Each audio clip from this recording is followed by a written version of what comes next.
In the 15th century, 郑和 led his fleet on 7 voyages to the western seas, with his fleet carrying numerous medical officers, physicians, pharmacists, midwives, and more.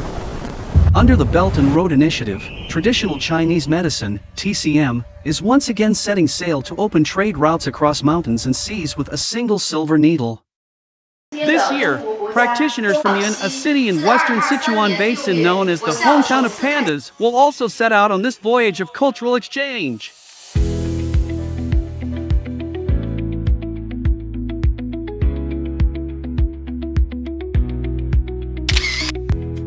On the first day, a patient named Dou visited the miraculous department.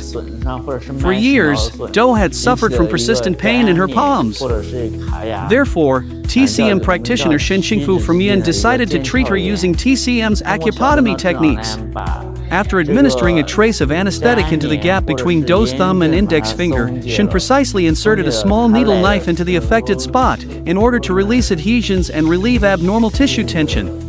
Dou began bending her thumb slowly, groaning in pain. But after the acupuncture treatment, the effect was immediate, with Dou moving her hand to give Shen a thumbs up with a smile. The next day when Dou came for a further consultation, her fingers, which had been painful for years, were able to move freely and without discomfort. Acupotomy has been well received locally. In Siem Reap, Cambodia, 80% of the population engages in agricultural production, primarily rice cultivation and fishing. The heavy agricultural work combined with the humid and hot climate has caused severe damage to the joint tissues and muscles of numerous locals, resulting in widespread pain issues. Tennis elbow is a particularly common condition among the locals. The small needle knife used in these techniques resembles an acupuncture needle in appearance, yet features a narrow blade at the tip, thus enabling dual functions of both needling and incision. Additionally, the knife represents a novel traditional Chinese medical device developed by integrating modern Western surgical therapy with traditional Chinese acupuncture therapy. This therapy creates larger wounds than those by acupuncture, along with more intense pain. However, patients do not require hospitalization. The treatment takes only 10 minutes, and the pain typically disappears after 2 to 3 days of rest. During the treatment period, the traditional Chinese medicine culture festival commenced.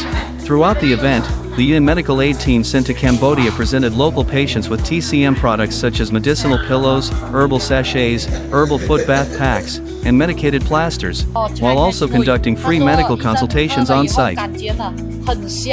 Throughout the treatment, there was always a figure who carefully observed the doctors, took notes, recorded videos, and asked questions. He is Lot Rod He, director of the traditional Chinese medicine department at the Siem Reap Provincial Hospital.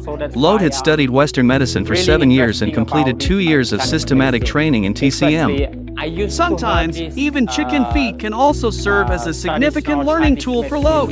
Lot noted that though TCM requires only minimal examinations, its diagnostic methods observation, auscultation and olfaction, interrogation, and palpation alone enable precise treatment, showcasing its profound depth and breadth. Additionally, Lot has studied acupuncture, scraping therapy, cupping therapy, and other TCM techniques, aiming to treat more local patients. During the learning process, Lot also developed a passion for Chinese culture, frequently reading a Khmer language translation of the novel Romance of the Three Kingdoms. The miraculous TCM practitioners of the Miraculous Department have won over scores of Cambodian patients, while also conveying Chinese medical skills and compassion to more medical professionals worldwide. Notably, the Miraculous Department has earned widespread acclaim among the locals through word of mouth. Doctors from Yin also engaged in exchanges with local Cambodian physicians, delivered lectures, and established educational training bases. Preliminary statistics indicate that over the past 10 days, the Yin medical aid team sent to Cambodia managed to serve over 1,000 Cambodian patients. The story of miraculous TCM practitioners going global continues to unfold.